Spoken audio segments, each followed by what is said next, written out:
বলেন আদ-দুনিয়া জিফাতুন ওয়া তালিবুহা কিলা, দুনিয়াটা একটা মরা মোরগের মতো। কারণ আমরা যারা দুনিয়ার জন্য দৌড়াই, এই দুনিয়া কোনোদিন কাজে আসবে না, এই দুনিয়া কোনোদিন ধরা দিবে না। কারণ যখন আমি মৃত্যুবরণ করব, এই দুনিয়ার কোনো মূল্য নাই, এই দুনিয়া কোনো উপকার করতে পারবে না।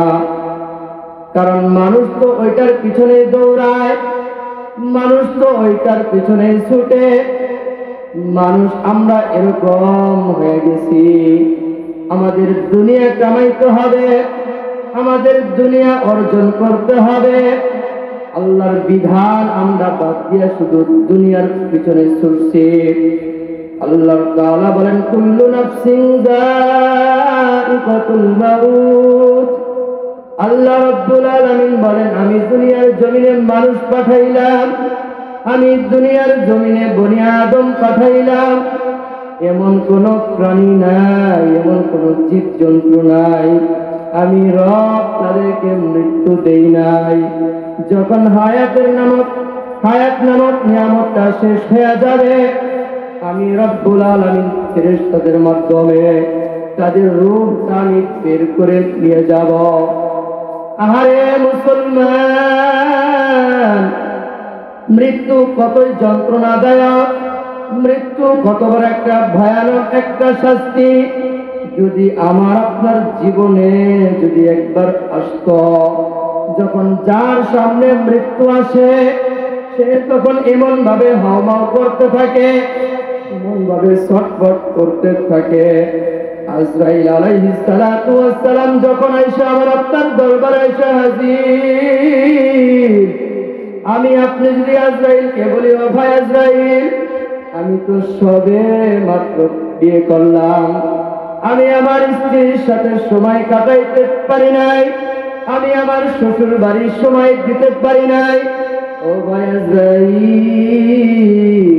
তুমি আর কয়টা দিন পরে আমাকে জান কবজ করিয়া নাও। আজরাইল বলেন না না ফরমান না, তোকে তো অনেক সময় দেওয়া হয়েছিল, তোকে অনেক সময় দেওয়া হয়েছিল, তোকে অনেক হায়াত দেওয়া হয়েছিল, তখন তুমি কি ভাবছ? তখন তুমি কোথায় ছিলা? তুমি তো আল্লাহর বিধান মানো নাই, আর তোমাকে সময় দেওয়া হবে না। নাফরমান যখন এইভাবে আজরাইল আলাইহিস সালাতু ওয়াস সালামকে যখন বলতে থাকবে, ও ভাই আজরাইল তুমি আমার জানটা এখন কবজ কইরো না, কারণ আমি তো দুনিয়াতে নামাজ পড়ি নাই, আমি তো দুনিয়াতে রোজা রাখি নাই, হজ করি নাই, যাকাত দেই নাই, আমার তো এখনো অনেক সময় বাকি। আল্লাহর বিধান আমি কোনো কিছুই মানতে পারি নাই। ও ভাই আজরাইল আমাকে একটু সময় দাও, আমি আমার নিজেকে পরিবর্তন করি, আমি একটু আল্লাহর ইবাদত করি। আমি তোমার সাথে কথা দিলাম, তুমি যদি আমাকে এখন ছাড়িয়ে দাও, আমি আর দুনিয়ার পিছনে দৌড়াবো না, আমি আর আমার পরিবারের পিছনে দৌড়াবো না, আমি আর খাবার পিছনে দৌড়াবো না, আমি আর কোনো কিছুর পিছনে দৌড়াবো না। আমি শুধু নামাজ নিয়ে থাকবো, আমি শুধু রোজা নিয়ে থাকবো, আমি শুধু হজ নিয়ে থাকবো, আমি শুধু বিভিন্ন নেক আমলের প্রতি ঝুঁকিয়ে থাকবো। আল্লাহর ফেরেশতা আজরাইল বলেন ও নাফরমান, না না না না, তোমাকে 50 বছর সময় দেওয়া হয়েছে, তোমাকে 60 বছর সময় দেওয়া হয়েছে, তোমাকে অনেক সময় দেওয়া হয়েছে, তুমি কখনো আল্লাহর ইবাদতের কথা স্মরণ করো নাই, আর তোমাকে সময় দেওয়া হবে না। এদিকে আল্লাহ বলেন ও বান্দা, আমি তো তোমাকে অনেক নিয়ামত দান করলাম, আমি তো তোমাকে শরীরটার ভিতরে 3.5 হাত বডির ভিতরে অনেক নিয়ামত দান করলাম। এই নিয়ামত গুলা ভোগ করার পর তুমি কি ইবাদত করলা? তুমি আমাকে কি দিলা? আল্লাহ বলেন ওয়া ইন তাউদ্দু নি'মাতাল্লাহি লা তুহসুহা। আমি রব্বুল আলামিন বান্দা বান্দিকে এত নিয়ামত দান করলাম, 3.5 হাত বডির ভিতরে এত নিয়ামত দান করলাম, বান্দা তুমি আজকে একটা হিসাব দিয়ে যাও। বান্দা কোনো হিসাব দিতে পারবে না, বান্দা আল্লাহর কাছে কোনো জবাব দিতে পারবে না। যেমন পা দুইটা কত বড় নিয়ামত, আল্লাহ রাব্বুল আলামিন আমাকে আপনাকে দুইটা পা দান করলেন।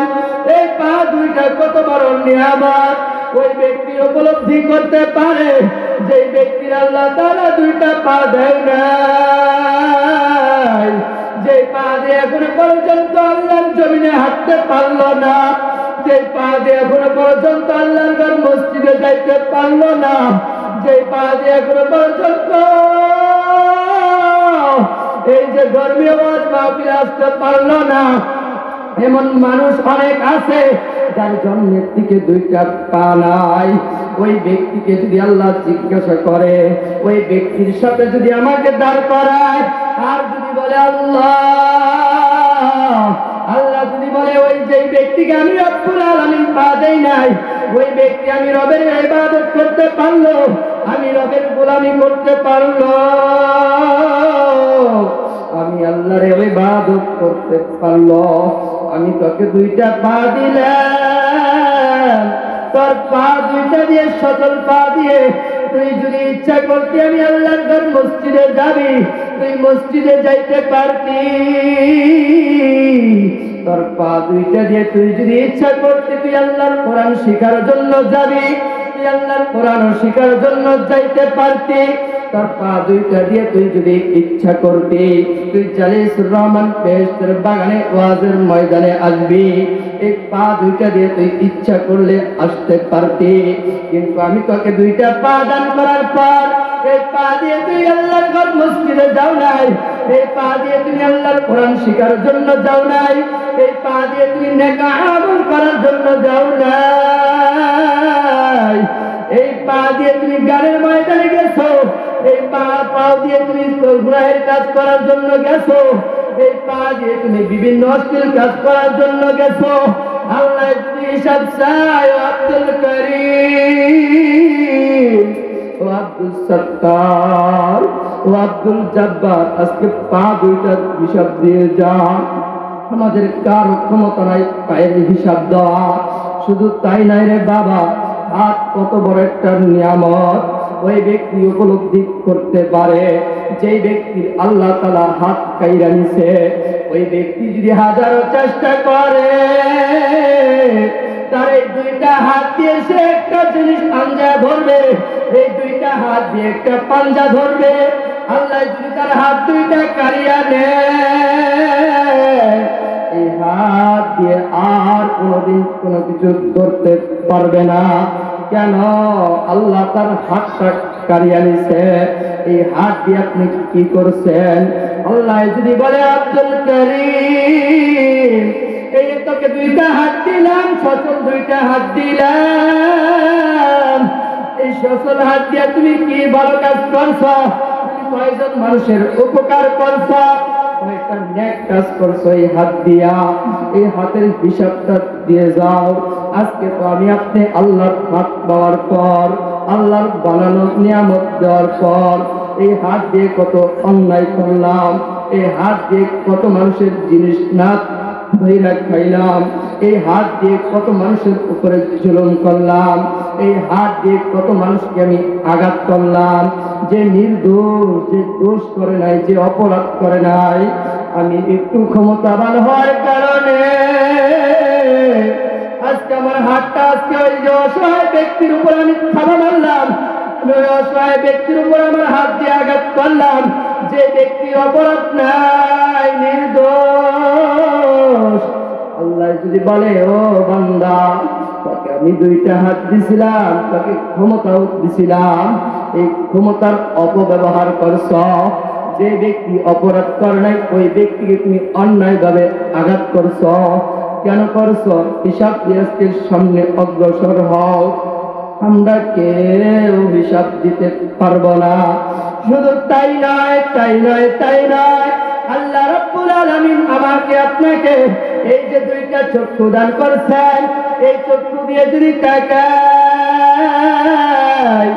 মাইলকে মাইল অনেক কিছুই দেখা যায়, এই চক্ষু দিয়ে অনেক কিছু দেখা যায়। আল্লাহ রাব্বুল আলামিন যদি বলেন ও আব্দুস সাত্তার, ও আব্দুল জব্বার, তোমাকে আমি দুইটা চক্ষু দান করছিলাম, এই চক্ষু দিয়ে তুমি কি কি করেছ, এই চক্ষু দিয়ে তুমি কি আল্লাহর কোরআন পড়ছ, এই চক্ষু দিয়ে তুমি কি কি জিনিস দেখছ, এই চক্ষু দিয়ে তুমি ভালো কিছু দেখছো না খারাপ কিছু দেখছো। আজকে তো আবার আপনার চক্ষুটা এমন বানায় ফেলাইছি, আজকে তো আবার আপনার চক্ষু দিয়ে আল্লাহর কোরআন দেখে না, আজকে তো আমার আপনার চক্ষু দিয়ে রাসূলের হাদিস দেখে না, আজকে তো আমার আপনার চক্ষু দিয়ে ভালো কোনো জিনিস দেখতে মন চায় না, আজকে শুধু আমার আপনার চক্ষু দিয়ে শুধু গান বাজনার দিকে ঝুঁকে, আমার আপনার চক্ষু শুধু টেলিভিশনের দিকে ঝুঁকিয়া পড়েছে। আল্লাহ যদি বলে আব্দুল কারীম, আমি তো তোমাকে দুইটা চক্ষু দিয়েছিলাম আমার আল্লাহর কোরআন পড়ার জন্য, আমি রবের কোরআন পড়ার জন্য, রাসূলের হাদিস পড়ার জন্য, আমি রবের নাজ নিয়ামত দেখার জন্য, ভালো ভালো দিকে কাজের দিকে দৃষ্টি দেওয়ার জন্য। তুমি তো ভালো কাজের দিকে দৃষ্টি দাও না, তুমি তো শুধু গুনাহের কাজে তোমার দৃষ্টিকে তুমি ব্যবহার করছো। আজকে তুমি চোখের হিসাব দিয়ে যাও, যেই কাজ আমি নিষেধ করেছিলাম, যেই দিকে আমি তাকাইতে নিষেধ করেছিলাম, তুমি শুধু ওই দিকেই তাকাইছ। আজকে চক্ষু দুইটার হিসাব দিয়ে যাও। আমরা কেউ কোনো কিছুর হিসাব দিতে পারবো না। শুধু তাই নয়, তাই নয়, আল্লাহ বলেন বান্দা আমি তোমাকে কান দিয়েছিলাম শ্রবণ করার জন্য, এই কান দিয়ে তুমি কি শুনলা? আমি কান দিয়েছি, আমি রব তোমাকে কান দান করেছি, আমি আল্লাহর কোরআন শোনার জন্য, রাসূলের হাদিস শোনার জন্য, ভালো ভালো কথা তোমাকে কান দিয়েছি, ভালো ভালো কথাগুলো শোনার জন্য। কিন্তু তোমার এই কান দিয়ে তুমি ভালো কিছু শুনতে চাও না,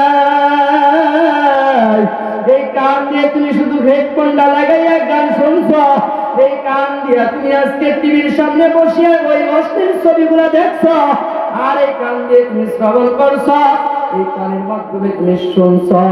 এই কানের যে গুনাহ হয়েছে এইগুলার হিসাব দিয়ে তুমি সামনে অগ্রসর হও। শুধু তাই নয়, তাই নয়, ওমর রাদিয়াল্লাহু তাআলা আনহু বলেন হাসিবু ক্বাবলা আন তুহাসাবু। ও দুনিয়ার মানুষ, তোমার নিজেকে তুমি নিজে হিসাব নেওয়ার আগে তোমার জীবনের তুমি একটা হিসাব টান দাও। তোমার জীবনটা তুমি কোন কাজের ভিতরে ব্যয় করলা? তোমার জীবনটা কি গুনাহের কাজ বেশি হয়েছে নাকি নেকের কাজ বেশি হয়েছে? নিজের হিসাবটা একটু নিজে টানিয়ে নাও, নিজের হিসাবটা একটু নিজে মিলাও, তোমার জীবনের পরিবর্তন আসিয়া পড়বে। কারণ নিঃশ্বাসের বিশ্বাস নাই, সেকেন্ডের কোনো ভরসা নাই। ওমর রাদিয়াল্লাহু তাআলা আনহু বলেন আপনার আমার জিন্দেগিতে নামাজের সংখ্যা বেশি না নামাজ কাজার সংখ্যা বেশি? যদি হয়ে থাকে নামাজ কাজার সংখ্যা বেশি, এখনো তো সময় আছে, আল্লাহর কাছে তওবা করো, আল্লাহর কাছে মাফ চাও, আল্লাহর কাছে ক্ষমা চাও, আমার আল্লাহ মাফ কইরা দিতে পারে।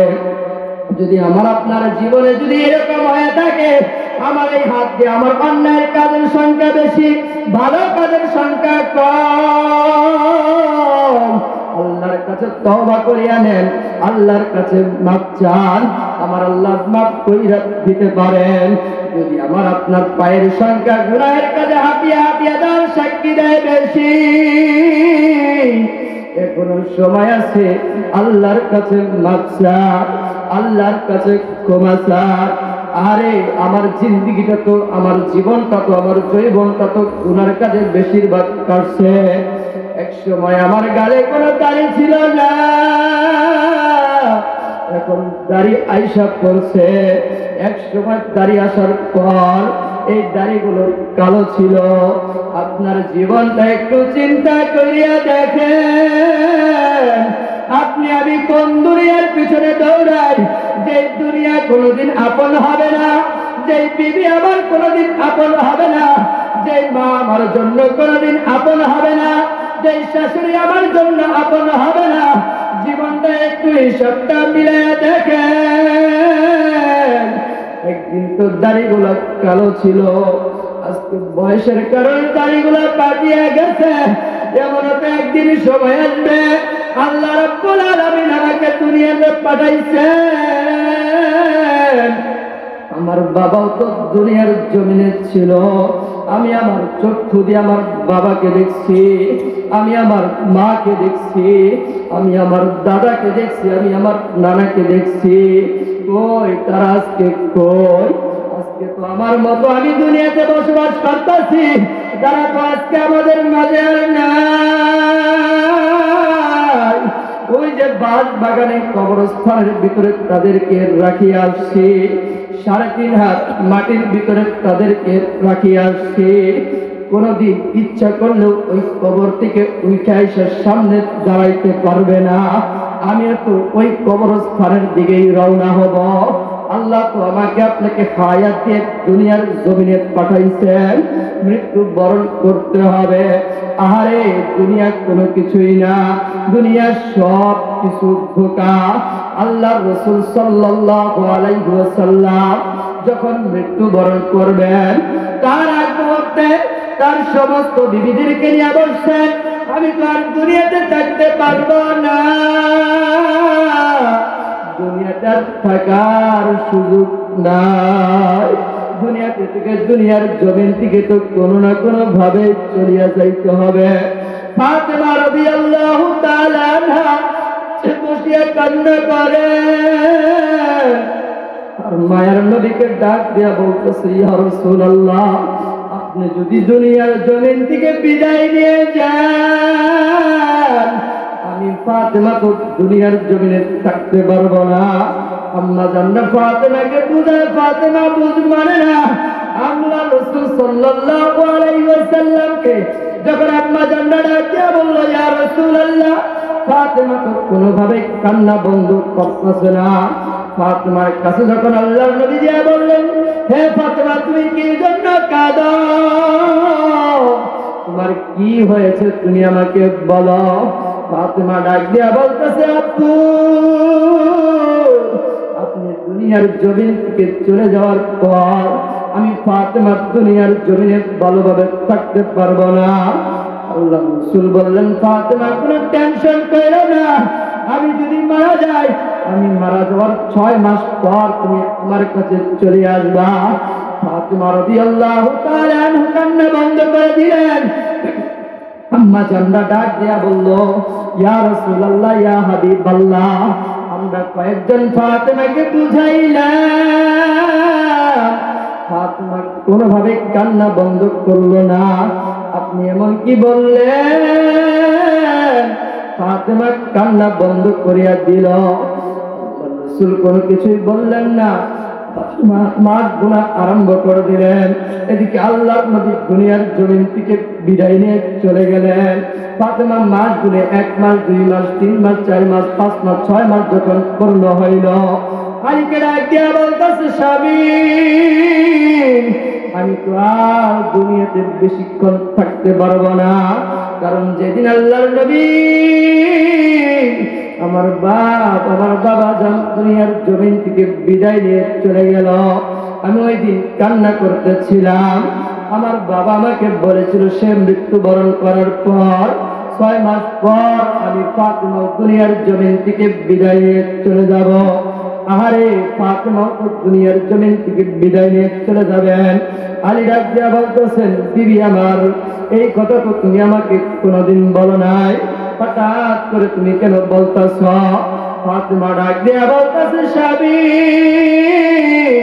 আমি যদি তোমাকে আগে বলতাম তুমি থাকতে পারতা না, তুমি দুনিয়াতে ভালোভাবে চলতে পারতা না, ভালোভাবে খাইতে পারতা না। এই যখন কথাগুলো আরম্ভ করে দিলেন, এদিকে ফাতেমার শরীরে জ্বর। ফাতেমা রাদিয়াল্লাহু তাআলা আনহা হযরত আলীকে কিছু ওসিয়ত করতেছেন। ফাতেমা ডাক দিয়া বলতেছেন, স্বামী আমার, আমি তোমার কাছে কোনোদিন কোনো কিছু চাই নাই। কারণ আমি ফাতেমা দেখতাম তোমার দেওয়ার মতো কোনো সামর্থ্য ছিল না, তুমি দিন আনতা দিন খাইতা। মাঝে মধ্যে এরকম গেত আমি তুমি না খাইয়াও জীবন পার করছি, আমি তুমি না খাইয়াও দিন পার করছি, এরকম দিন আমার তোমার গেছে। কিন্তু মৃত্যুর আগ মুহূর্তে আমি তোমার কাছে কিছু দাবি করতে চাই। আলী ডাক দিয়া বললেন, বিবি আমার, তুমি কি এমন দাবি করো?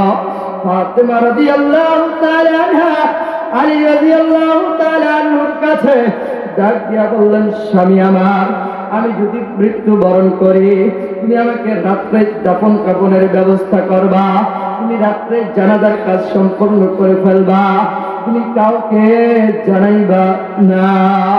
তখন সব শর্ত মানিয়ে নেওয়ার পর আলী রাদিয়াল্লাহু তাআলা আনহু ফাতেমা রাদিয়াল্লাহু তাআলা আনহাকে ডাক দিয়া বলতেছে, বিবি আমার, তুমি সবগুলা শর্ত দিলে আমি মানিয়া লইলাম, কিন্তু আমি আলী একা পক্ষে সম্ভব না, তুমি একজন লোকের অনুমতি যদি দিতা, আমি আলীর জন্য কাজগুলা করা সহজ হয়ে যাইত।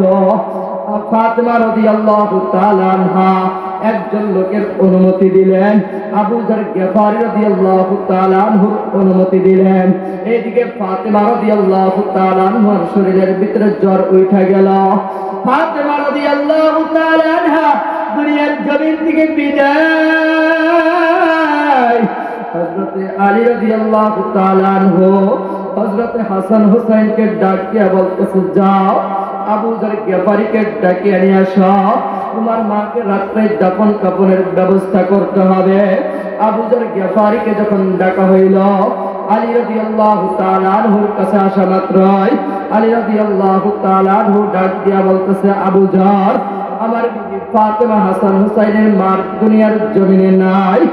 আবু যার গিফারী চিৎকার দিলেন। আলী রাদিয়াল্লাহু তাআলা আনহু ডাক দিয়া বলতেছে, আবু যার, দুনিয়ার জমিনে কান্না করা যাবে না, ফাতেমা নিষেধ করে গিয়েছেন, যান যান যান, আপনি কি কবরটা খনন করার জন্য রেডি হয়ে যান। এবার আবু যার গিফারী আলী রাদিয়াল্লাহু তাআলা আনহুর কাছে যখন একজন সাথী চাইলেন, একটি বাতি চাইলেন, আলী রাদিয়াল্লাহু তাআলা আনহু ডাক দিয়া বলতেছে, চাচা আবু যার, দুনিয়ার কোনো সাথীও দেওয়া যাবে না, কোনো বাতিও দেওয়া যাবে না, ওই অন্ধকারের ভিতরে কবরটা খনন করতে হবে। আলী রাদিয়াল্লাহু তাআলা আনহুর কথাটা শোনার পর আবু যার গিফারী ডাক দিয়া বলতেছে, এটা কেমন কথা বললা? আমি একা একা কেমনে কবরটা খনন করব? আমি অন্ধকারের মধ্যে কেমন করে কবরটা খনন করব? আলী রাদিয়াল্লাহু তাআলা আনহু ডাক দিয়া বলতেছেন, ও চাচা আবু যার, যেই আল্লাহ ফাতেমাকে সৃষ্টি করেছেন, আল্লাহ যদি ফাতেমাকে পছন্দ করেন, যদি তার আমল কবুল হয়ে থাকে, আল্লাহ সব কিছুর ব্যবস্থা করে দিবেন। জোরে বলেন সুবহানাল্লাহ। আরে যখন আবু যার গিফারী রাদিয়াল্লাহু তাআলা আনহু কবরটা খনন করার জন্য রওনা হইলেন, কোদালটা কাঁধে লইয়া কবরটা খনন করার জন্য বাহির হয়ে চলে গেলেন। আর আবু যার গিফারী রাদিয়াল্লাহু তাআলা আনহু যখন কোদালটা জমিনের মধ্যে ফেলা মাত্রই যখন গর্ত করা আরম্ভ করলেন, যতটুকু আলোর প্রয়োজন আলোর ব্যবস্থা হয়ে গেল। আবু যার গিফারী রাদিয়াল্লাহু তাআলা আনহু তখন কবরকে ডাক দিয়া বলতেছে, কবর, তুমি কতই না ভাগ্যবান রে কবর, এমন একজনের কন্যা তোমার কাছে আসতেছে, যাকে সৃষ্টি না করলে আল্লাহ তাআলা আসমান বানাইতেন না, জমিন বানাইতেন না, আরে সূর্য বানাইতেন না, আমাকে তোমাকে বানাইতেন না। তেমন অনেকজন ব্যক্তির কন্যা হযরতে ফাতেমা রাদিয়াল্লাহু তাআলা আনহা আসতেছে। সেই কবর শুধু তাই না, যারা জান্নাতের যুবকদের সর্দার হযরতে হাসান হুসাইনের মা, এমন একজন সন্তানের মা তুমি কবরের মধ্যে আসতেছে। শুধু তাই নয়, যিনি হাশরের মুবাশশির 10 জন জান্নাত প্রাপ্ত সাহাবীদের মধ্যে একজন হযরতে আলী রাদিয়াল্লাহু তাআলা আনহুর স্ত্রী আসতেছে। ও কবর সাবধান, ও কবর তুমি সাবধান। শুধু তাই নয়, এমন একজন মহিলা তিনি কবরের মধ্যে আসতেছে, যিনি জান্নাতি মহিলাদের সর্দারনি হযরত ফাতেমা রাদিয়াল্লাহু তাআলা আনহা। সাবধান কবরের মাটি, সাবধান, তুমি কবর ফাতেমার সাথে কোনো খারাপ ব্যবহার কইরো না। তখন কবরের মাটি আল্লাহকে ডাক দিয়া বলতেছে, আল্লাহ আপনি আমার জবানটা খুলিয়ে দেন। ফাতেমা রাদিয়াল্লাহু তাআলা আনহার কবরের জন্য যেভাবে প্রশ্ন করলো, আবু যরের প্রশ্নের উত্তরটা আমি দিয়ে দিতে চাই। কবরের প্রশ্ন, কবরের মাটির জবানটা খুলিয়া দিলেন। কবরের মাটি আবু যরকে ডাক দিয়া বলতেছে, ও আবু যর শুনিয়া লও, তুমি না বললা পয়গম্বরের কন্যা আমি কবরের মধ্যে আসতেছে, তুমি না বললা জান্নাতি মহিলাদের সর্দারনি আমি কবরের মাঝে আসতেছে, তুমি না বললা জান্নাতি যুবকদের সর্দারের মা হাসান হুসাইনের মা আসতেছে, তুমি না বললা আশারে মুবাশশিরে জান্নাত প্রাপ্ত সাহাবীর স্ত্রী হযরতে আলীর স্ত্রী আসতেছে। ও আবু যর তুমি শুনিয়া নাও, আমি কবর এমন একটা ঘর, আমি কবর এমন একটা অন্ধকারের ঘর, কে নবীর কন্যা, কে জান্নাতি যুবকদের সর্দারের মা, কে হযরতে আলীর স্ত্রী, কে জান্নাতি মহিলাদের সর্দারনি, আমি কবর এইটা দেখবো না, আমি কবর দেখবো শুধু ঈমান আর আমল। যার ঈমান আমল ভালো আছে আমি কবর তার সাথে ভালো ব্যবহার করব। আর যদি ঈমান আমল যদি ভালো না থাকে, সে যত বড় টাকার মালিকই হোক না কেন, সে যত সম্পদের মালিকই হোক না কেন, সে যত ধনী ব্যক্তি হোক না কেন, সে যত দরিদ্রই হোক না কেন, তার ভিতরে ঈমান আর আমল যদি না থাকে আমি কবর তার সাথে ভালো ব্যবহার করব না। কিন্তু যার ভিতরে ঈমান এবং আমল আছে, যদি সে রিকশাও যদি চালায়, সে যদি মেথরগিরিও করে, সে যদি মানুষের বাড়িতে কাজ করিয়াও খায়, কিন্তু ওই ব্যক্তির ভিতরে ঈমান আছে, আমল আছে, ওই ব্যক্তির সাথে আমি কবর ভালো ব্যবহার করব। আরে যিনি জান্নাতের মহিলাদের সর্দারনি, কবর যদি তার সাথে ভালো ব্যবহার করতে না চায়, তার ব্যাপারে যদি এই ওয়ার্নিংটা দেয়, এই কথা যদি বলে, আপনি নামাজ পড়ি না, রোজা রাখি কি রাখি না, আল্লাহর ইবাদত করি কি করি না, একবার যদি আল্লাহর ইবাদত করি আরেকবার করতে মন চায় না, তাহলে আমার সাথে আপনার সাথে কবর কেমন ব্যবহার করবে? আরে যে আয়াতটি তেলাওয়াত করেছি, কুল্লু নাফসিন যায়িকাতুল মাউত, প্রত্যেকের মৃত্যু বরণ করতে হবে। দুনিয়াতে আসছি প্রত্যেকের মৃত্যুর স্বাদ গ্রহণ করতে হবে।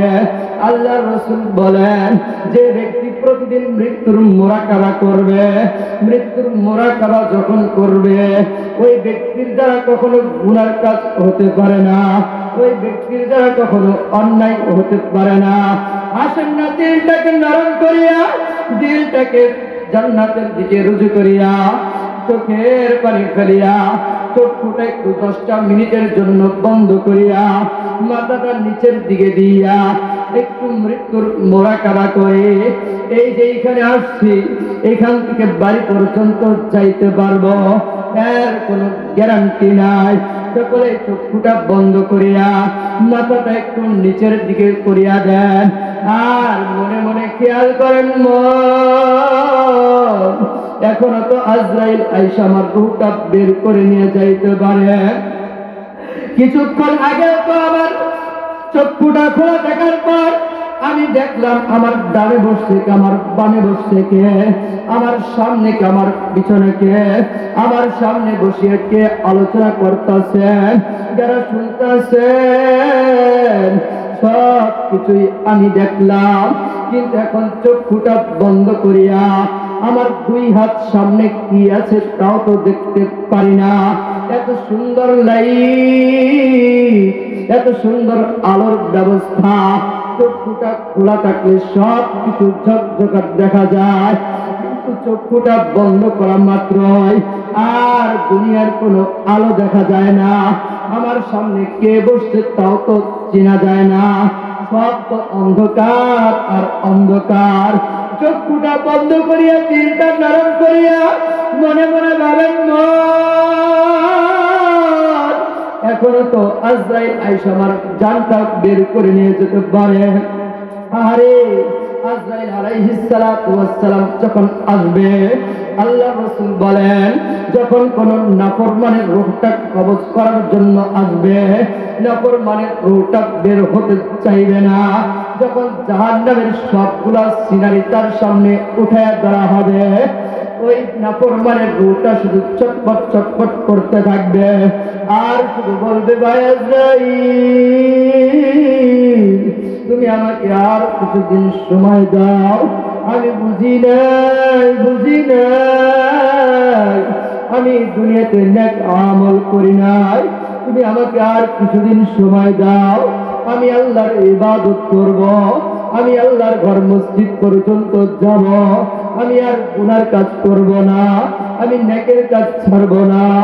আজরাইল বলবে না নাফরমান তোকে আর সময় দেওয়া হবে না, তোকে 50 বছর সময় দেওয়া হয়েছিল, তোকে 60 বছর সময় দেওয়া হয়েছিল, এই সময়ের ভিতরে তুমি আল্লাহর ইবাদত করো নাই, আল্লাহর গোলামি করো নাই, আল্লাহর হুকুম মানো নাই, আল্লাহর বিধান মানো নাই। এই কথা বলা মাত্রই নাফরমান বেঈমান বেনামাজির রূহটা বের হতে চাবে না। জাহান্নামের সবগুলা সিনারি যখন ধরায় উঠায় ধরবে, ওই জাহান্নামের ব্যক্তির রূহটা বের হতে চাইবে না, শুধু ছটপট ছটপট করবে। কিন্তু আজরাইল বলে ও ভাই আমাকে আল্লাহ তাআলা এইভাবে সৃষ্টি করেছেন, আমি যার দরজায় একবার নক করি, সে আমেরিকাও যদি থাকে, সে যদি লন্ডনেও যদি থাকে, সে যদি মাটির তলে গিয়েও যদি ঘর বানায়া থাকে, সে যদি ওই সূর্যের দেশে গিয়েও ঘর বানায়া থাকে, আমাকে যখন আল্লাহ তাআলা পাঠাইবেন, নির্ধারিত সময় যখন পাঠাইবেন, 1 সেকেন্ড আর সময় দেওয়া যাবে না। যখন এইটা বলিয়া হাদিস শরীফের মধ্যে আসছে, নাফরমানের সামনে যখন আজরাইল আলাইহিস সালাতু ওয়াস সালাম আয়েশা হাজির হবে, এক হাত মাশরিকে আরেক হাত মাগরিবে, মাথাটা থাকবে আসমানে, পাটা থাকবে জমিনে, শরীরের প্রত্যেকটা পশম দিয়ে আগুনের সিলকি বের হবে, আর নাফরমান তাকে দেখে ভয় পাবে, শুধু আফসোস করবে হা হা লা আদরি, হায় দুনিয়াতে আমি কি করলাম, আমি যদি আমার জীবনটা যদি আল্লাহর ইবাদতের মাধ্যমে কাটায় দিতাম কতই না ভালো হইতো। নাফরমানের রূহটা বের হতে চাইবে না। হাদিস শরীফের মধ্যে আসছে যে ব্যক্তি নামাজ পড়ে, আল্লাহর হুকুম মানে, রাসূলের তরিকা মানে, ওই ব্যক্তির রূহটা যখন বের করা হবে, ছোট্ট বাচ্চা যখন মায়ের বুকের দুধ খাইতে খাইতে ঘুমিয়ে যায়, বাচ্চা বুঝতে পারে না। আল্লাহর রাসূল বলে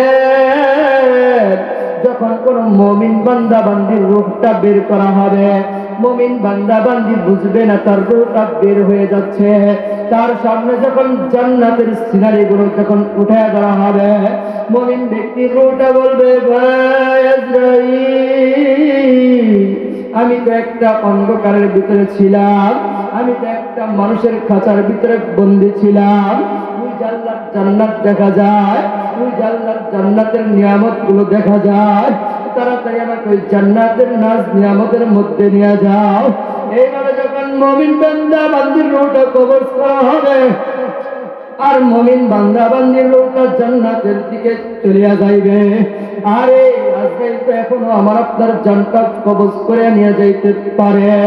আজকে যেই বিবির পিছনে আমি আপনি দৌড়াই, যে সন্তানের পিছনে আমি আপনি দৌড়াই, যে গাড়ির পিছনে আমি আপনি দৌড়াই, আজরাইল আলাইহিস সালাতু ওয়াস সালাম এখন যদি আমার আপনার রূহটা বের করে নিয়ে যায়, আমার আপনার জন্য, যেই বিবির জন্য আমি এত পাগল, ওই বিবি পাশের বাড়ির লোকজনকে ডাক দিয়া বলবে ও আব্দুল করিম চাচা, আব্দুল সত্তারের বাবা তো দুনিয়ার জমিন থেকে চির বিদায় নিয়ে চলে গেছেন, তাকে আপনি জানাজা দেওয়ার জন্য তার কবরটা খনন করার জন্য, তার কাপড়ে কাপড় আনার জন্য, বাঁশ কাটার জন্য মানুষ রেডি করিয়া দেন।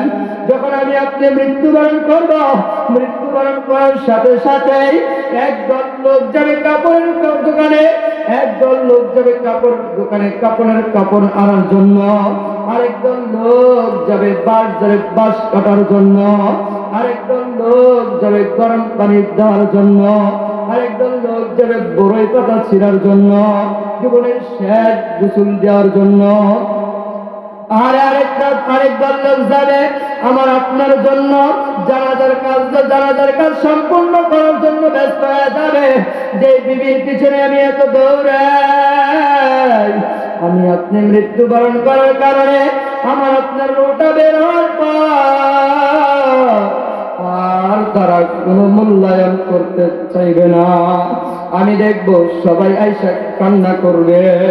যখন আমাকে নিয়ে যখন গোসলের কাজ সম্পন্ন করা হবে, সমাজের প্রত্যেকটা মানুষ আমাকে দেখার জন্য আসবে।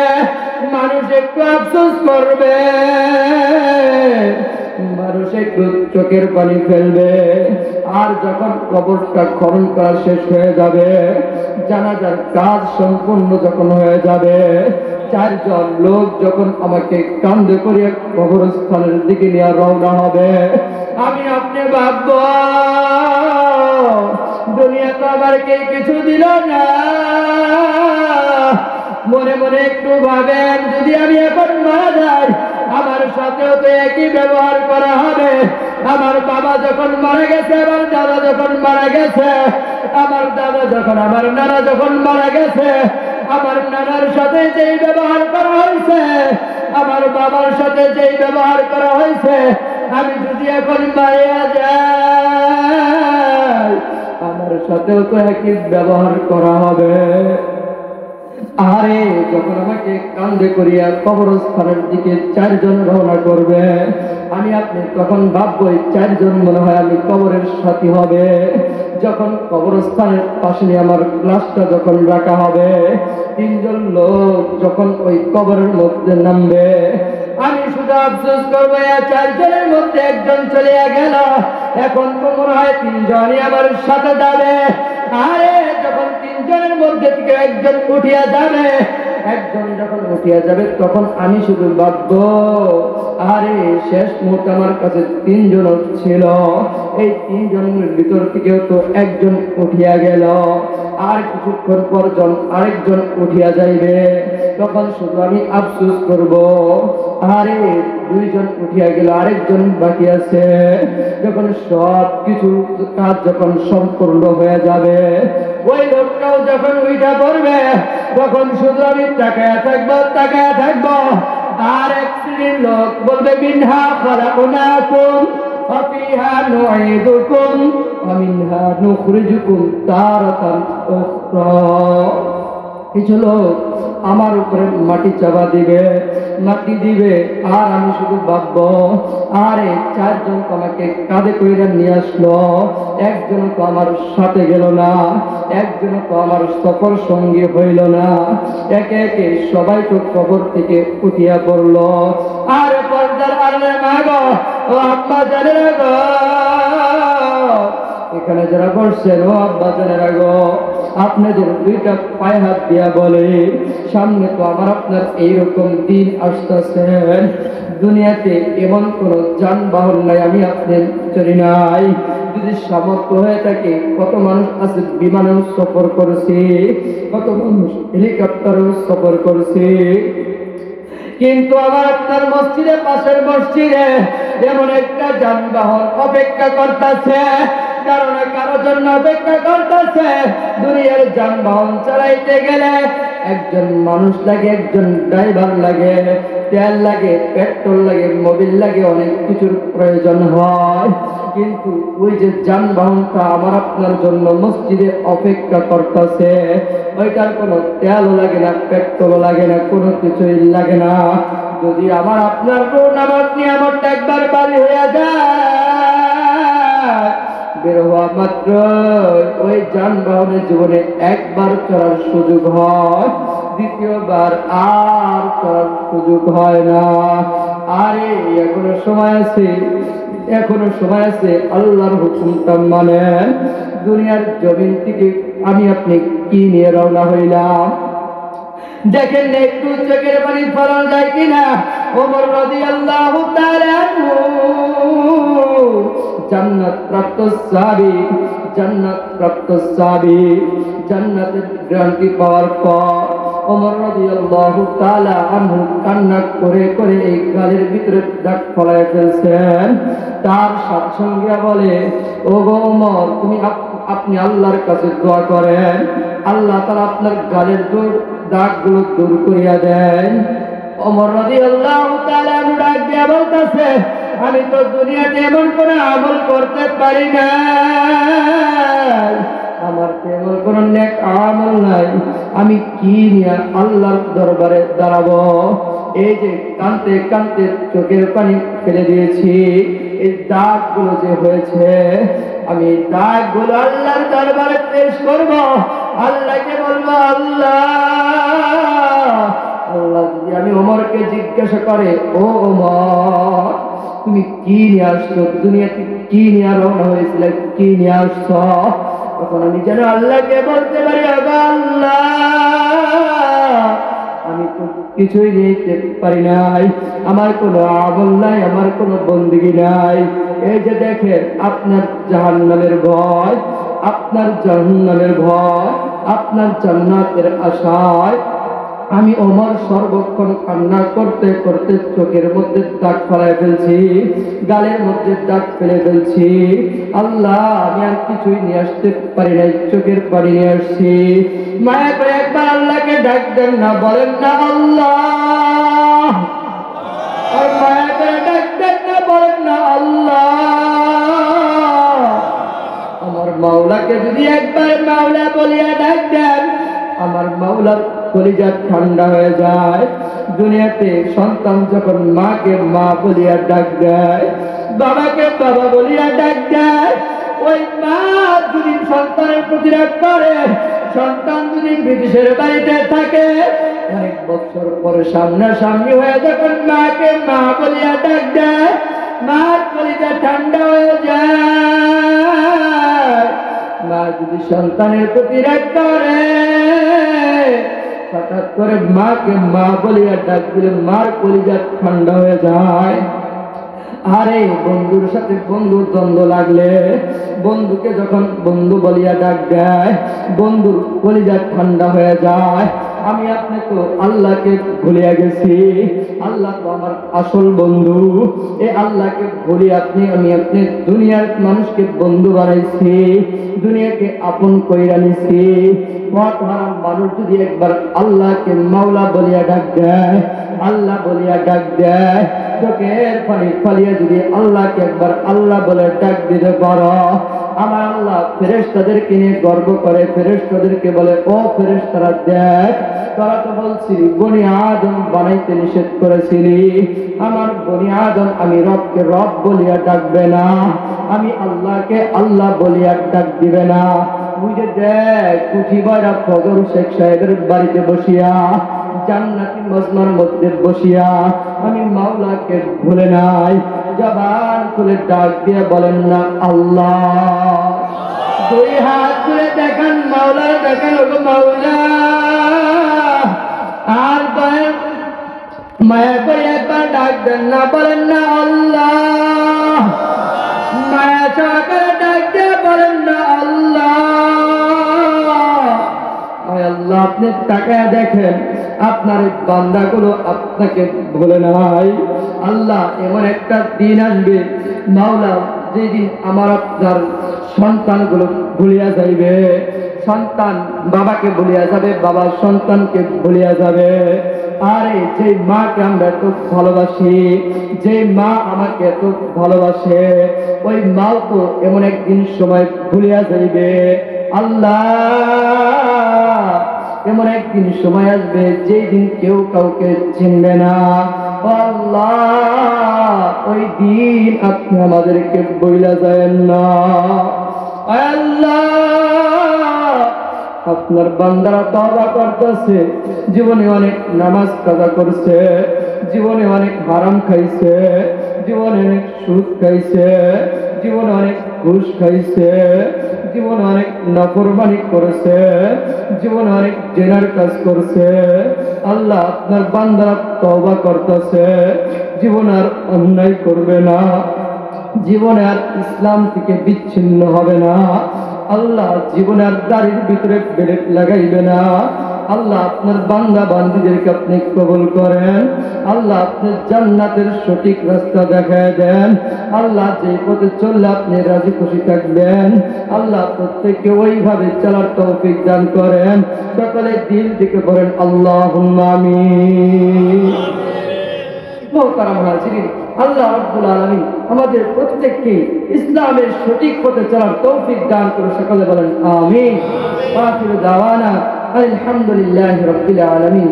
আমার আলোচনার মাধ্যমে যদি কেউ কষ্ট পেয়ে থাকেন, আল্লাহর হস্তে মাফ করে দিবেন আপনাদের সন্তান।